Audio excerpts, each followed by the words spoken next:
Hello, welcome back to another week of 108 Koans retrospective. We have a especially poetic set of koans this week, starting with koan number 80, Shift.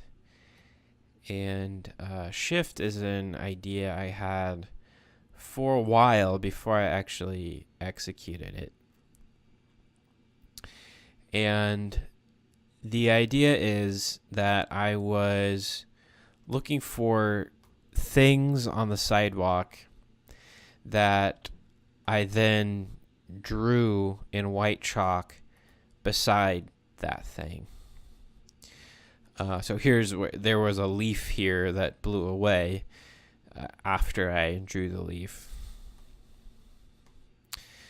And this was the sidewalk and stairs in front of the library at SIU. So it was a fairly large area that I covered. And as I've talked about in other koans already, this was an extremely hot summer. And so I was crawling around on my hands and knees on this hot sidewalk in very, very, very hot weather, drawing little things in chalk. And there are all these pieces of black gum, I guess. I'm not sure exactly what all this is or where it came from. If it's just like people throwing their chewing gum on the sidewalk, or who knows. But there were a lot of them, as you can see in this picture. So, I tried to draw everything like the same distance away from the reference and at the kind of the same angle. So it's as if the whole area has kind of shifted a little bit, which is why it's called Shift. One of the more interesting aspects of this piece for me was that as I was doing it, there were several people walking by, and they would either just see what I was doing and they would say something like, "Oh, awesome," or like, "Yeah, I dig it," or something, just without even questioning what I was doing. They would just have a generally positive reaction to it. Or they would ask me what the hell I was doing. And I found myself really not wanting to explain myself in the context of like, oh, I'm making art for my thesis or whatever. So when people ask me, I think I generally said something like, just literally described what I'm doing. Like, I'm looking for features of the sidewalk and drawing that thing beside itself. And then, they would ask me why, probably, and then I would just not really have a good response. Koan number 81, Quick Pick Me Up, another kind of punny title. I'm sorry. Quick Pick Me Up, out of all of the koans that I performed in public, this is the one that, for whatever reason, I felt most self-conscious about. I think because it was like near people's houses, and the activity like didn't make any sense to someone who might have just been observing me from their house. And in fact, I thought they might have thought it was some suspicious activity. And, in the time of heightened awareness of those things and Homeland Security and all that, I was kind of afraid that someone was gonna like report me for doing something weird. Basically, I was just walking back and forth across the street, picking up one piece of this broken whatever it was. I don't know, like a lamp or something. And so I'd cross, pick up a single piece, and then finish crossing, and then set that piece down on one side, and then I'd cross, pick up another piece, and start another pile on the other side of the street. So I had 2 piles. And I guess the thing that doesn't make sense is that if I was just doing this just to like pick this stuff up off the street, why would I not just like go gather it all at once and then just throw it away? Instead, I was like collecting it one shard at a time. So the next day, the piles were gone, which I remember surprising me because it didn't seem like anybody would really notice these little piles of stuff here sitting on the ground. Or if they noticed them, why would they pick them up and throw them away, presumably? Especially both piles, they were on opposite sides of the street, and so it wasn't just somebody like that happened to walk by on one side of the street and saw this pile of stuff sitting there. So that makes me think that there was someone, perhaps someone that lives on that corner, was watching me do this. And then when I left, they came out to see like what the hell I was up to, and saw that I had just left these piles of broken shards, and then decided to pick them up. So whoever that person was, I like to think we did a little artistic collaboration together.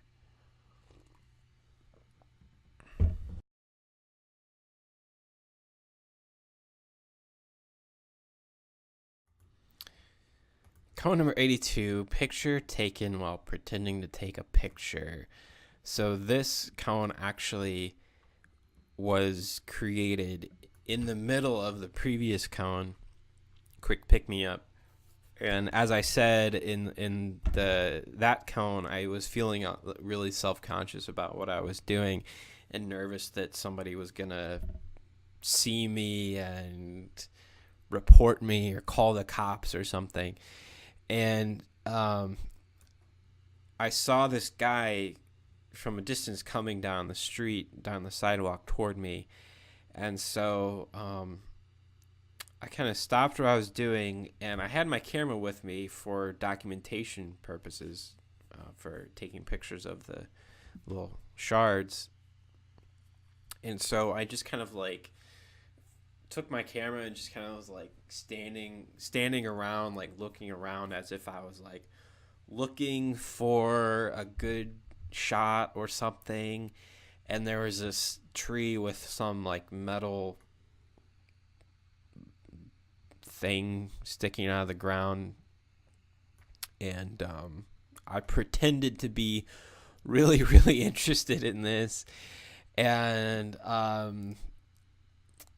took way more time than it would normally take to like set up a shot and adjust my camera settings and whatever, as this guy was like slowly walking by.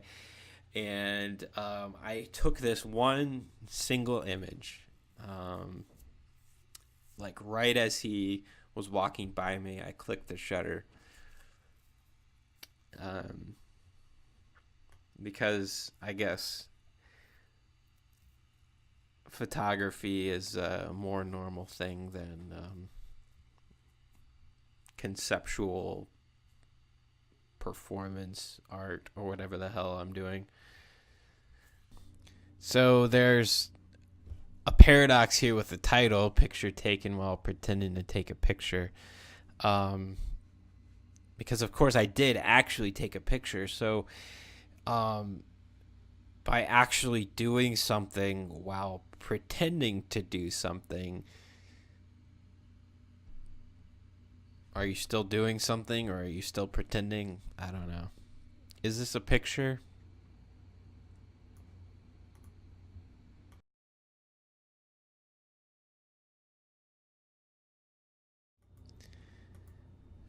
Koan number 83, dance for two people at stoplight for SL. That's Sarah Lewison, who was one of my professors. And Sarah always said that I was a dancer. I don't know exactly why she said that. I guess because of kind of the physicalness of a lot of my video and performance art. But I always loved that she said that, and it made me feel really good. And I have so much respect for dancers and the art of dance. My sister was a dancer, and I grew up going to all of her dance recitals and being used as a kind of extra body for her to practice with. And I just really like the idea of being a dancer, and so I wanted to call this a dance, kind of in thanks to Sarah for recognizing that in me. So this is kind of a Fluxus score based on an actual thing that happened. For two people in different cars at a stoplight, make crazy faces at each other. When the light turns green, one person rolls down the window and says, "What are you doing?" So this is something that happened with me and Sarah. We happened to both pull up at the same stoplight. We saw each other in the next car and started making crazy faces at each other. And then Sarah, as the light turns green, rolls down her window and asks what I'm doing, which struck me as very, very funny. Especially if you know Sarah Lewison, then I don't know. That's just something very funny about that scenario. And I love Sarah to death. And I wanted to dedicate at least one Koan to her. And this interaction with her just left me feeling just so happy, because it was just totally absurd, and I loved it. So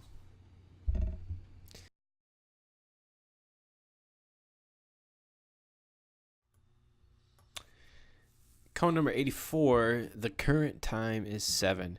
This is a live recording of a performance with me and Ron Coulter, who was the percussion instructor in the music department. And I worked a lot with Ron over my time in Carbondale. You've seen in previous Koans several references to the percussion group I was in, and performing John Cage music and things like that. And that was all because of Ron. Ron was awesome. He led the percussion group, and he also led the what was called the improvisation unit, which is like a free improv, free sound group, and that was like everything to me at the time. Like that, having that free sound improvisation, it was like therapy for me to do that every week. And it was a really, really, really big part of my time in grad school. And Ron really introduced that to me. I had not been exposed to that really before. And as soon as I saw them perform once, I was like, "Yep, I want to do that." So this was normally we had like a pretty big group of people all improvising together, and this was I think the only time that Ron and I performed, just the two of us together.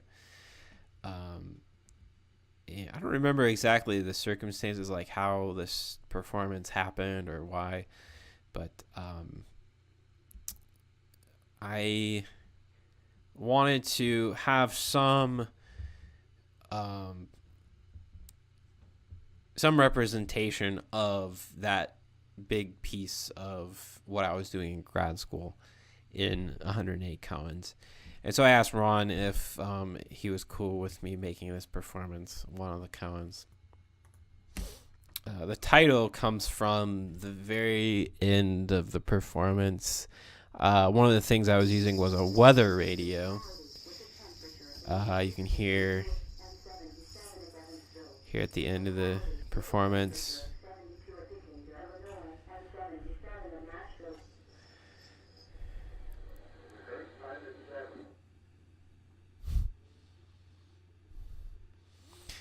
So one of the things that we really worked on as improvisers is when to end the piece, because there were so many people in the group.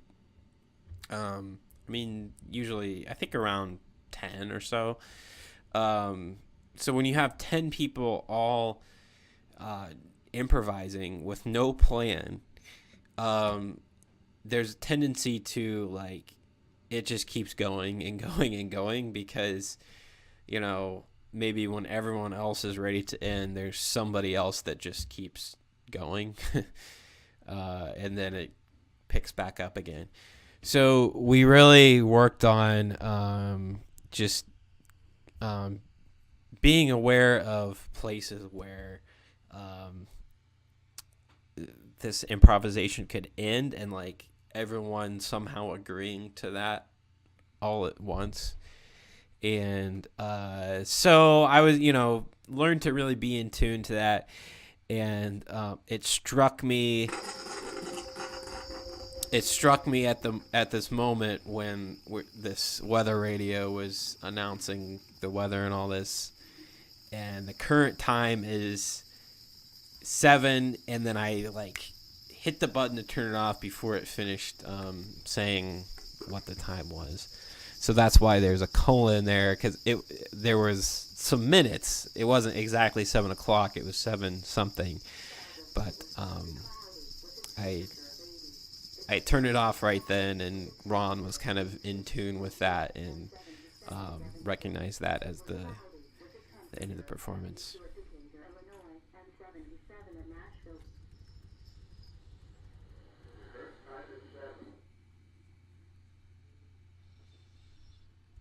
So there you go.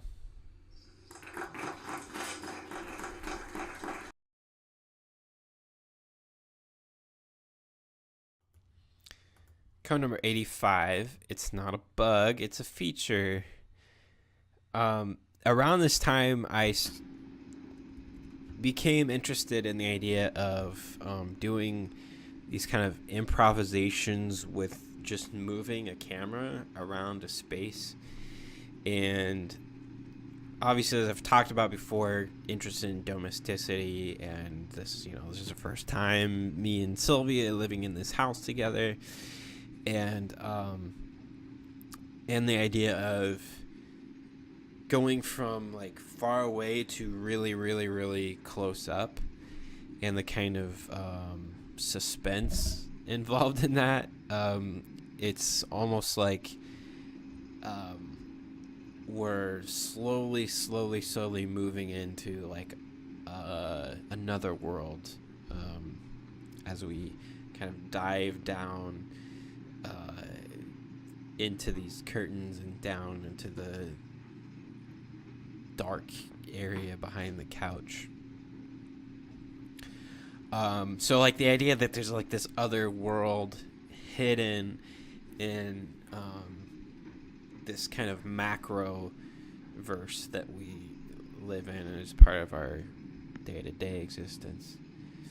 And in this world, there's this creature, this bug, and we follow the bug into the darkness here behind the couch. So like there's this like world that he's able to access that I can't follow him.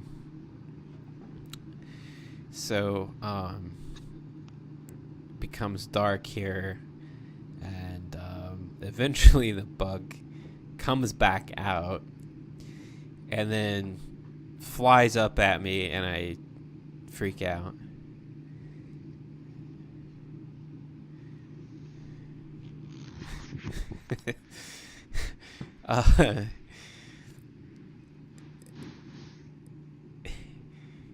And then that's kind of like, that moment is kind of like the snap back to reality, kind of. So that it's like, oh, there's a bug in my house. The title, it's not a bug, it's a feature. Yes, it's a play on the programming phrase. I don't know what the right word is. I'm drawing a blank, but it's something programmers say when there's something wrong with their code, but it's actually it actually turns out to be like a good thing. It's maybe something they didn't intend, but it works.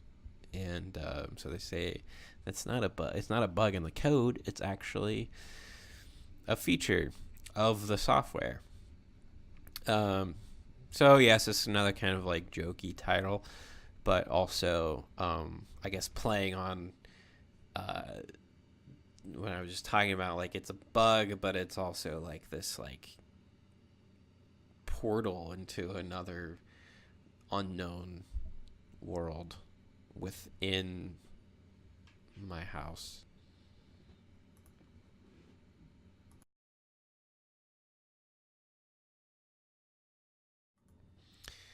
Koan number 86, music for Walkway. This is in fact the same Walkway that we saw way back in Koan number 5, trying to get into my studio on a Sunday. It's right outside the communications building on campus, and it has all of these posts holding up the whatever that's called, overhead thing. And each of these posts had a different pitch when you hit it. And every time I walked down this walkway, I would hit these things. And I just really enjoyed doing it, and wanted to like share that with other people. So this is kind of like a score for anyone else to do this same thing.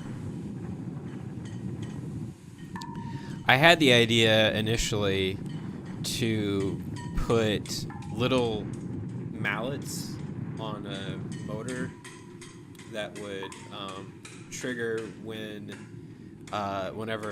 people walked by, like with a motion detector, so that as you walk by, the little mallet will strike the post.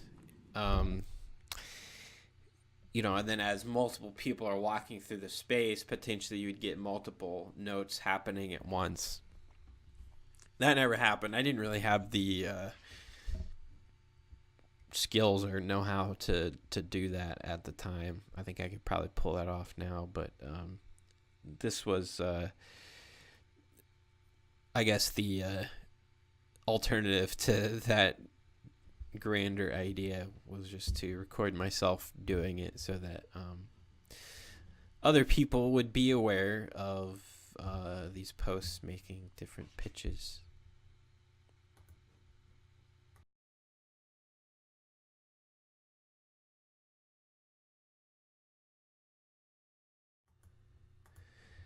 Koan number 87, going to a nearby beautiful place that seems hard to get to. This koan I found very challenging to document because it was just like this feeling I had, and I tried to like explain that through text and photographs and like actually like doing this action. I think I fell short, so I don't know if I'll do anybody better here, but just east of Carbondale, there's a big lake, and there's a bridge going over that lake as you drive down the highway. And this is a shot out of my car window. Driving by, I always notice this little, like, I guess a little bit of a peninsula here sticking out into the lake. And I was just like struck with this desire to be at the tip of that peninsula, and just kind of appreciate the beauty of being in that spot. And also struck by the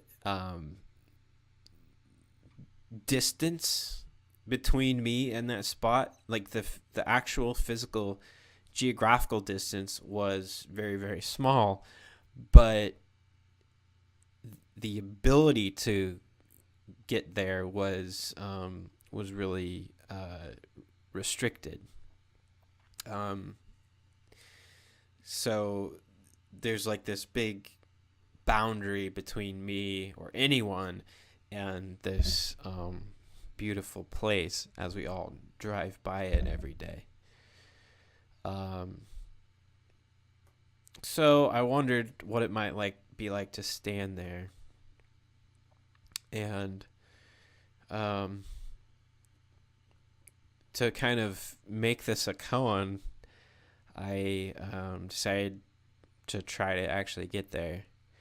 And so I found like as close as I could get with my car, which was this, fence blocking off the road. So clearly it was not supposed to be in this area. But of course I did it anyways.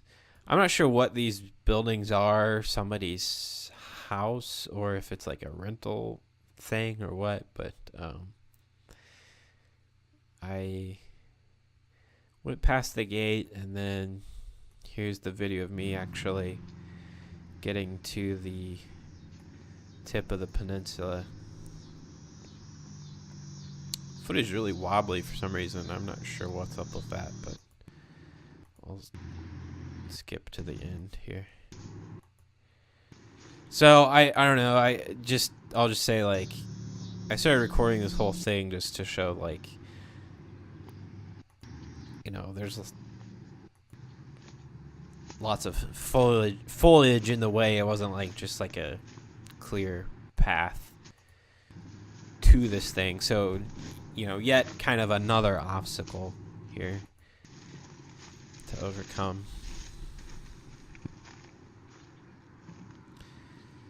And there it is. Sorry, I don't know. My camera was like freaking out for some reason, it looks like. So it's very wobbly and hard to watch, but it was quite beautiful. And there's the highway where I took this picture from. So it's just really, I guess, really interesting to me, like these two locations that are physically very close, but conceptually very far away, to the point where it feels like you're in a totally different world standing here.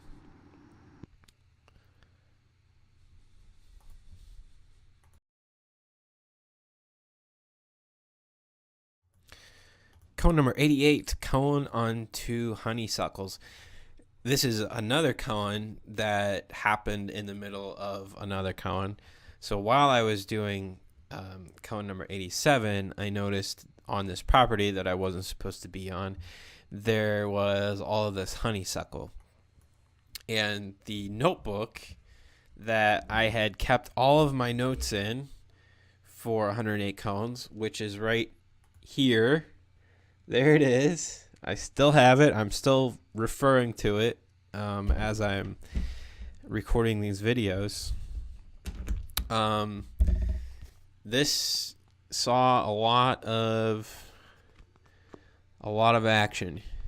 I think literally every page of this notebook is completely filled with ideas for koans and notes from readings I was doing.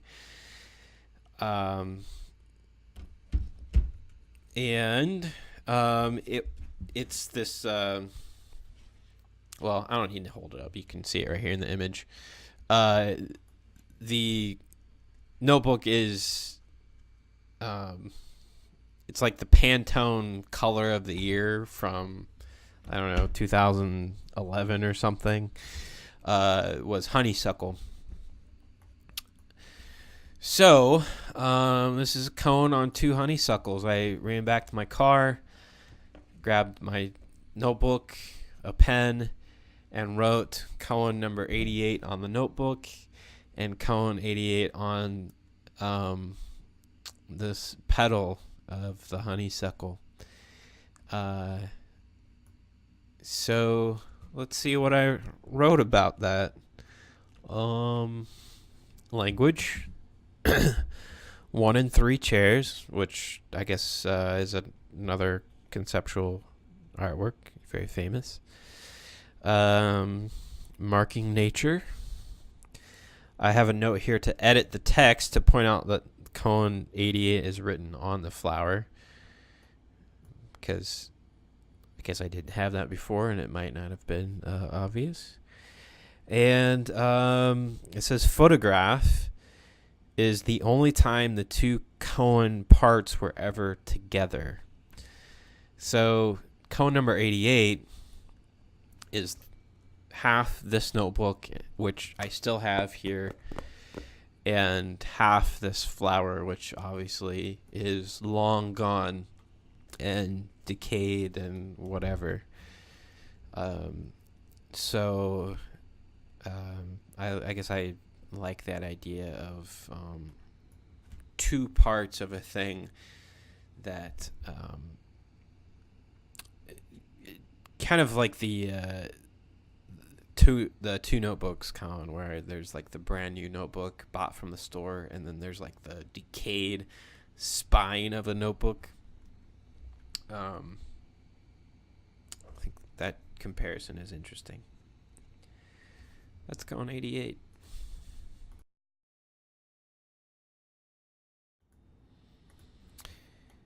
And finally this week, it's koan number 89, 108 degrees, water break. I've said this several times, talking about other koans. This was a very hot summer, and I was outside doing crazy things in my body, running around, jumping around, crawling on the sidewalk, things I probably shouldn't have been doing. And this day, it was actually 108 degrees out. And I was like, 108 degrees? Well, I gotta do something with that. 108 koans. So, I, just as a way to represent that, I just recorded the duration of this water evaporating from the sidewalk.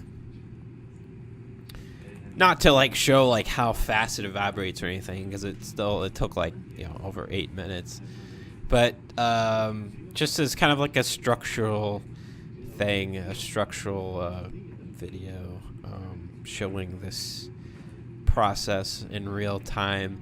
And this was recorded right outside the Kōan building, same location as Music for Walkway, and trying to get into my studio on a Sunday. And you can hear some voices here in the background. And just by coincidence, right as I started recording this, there was a class, a summer class. It was some kind of speech class that had been let out for a break, and so there's a group of people standing right behind me as I'm recording this, talking about how hot it is and all this stuff.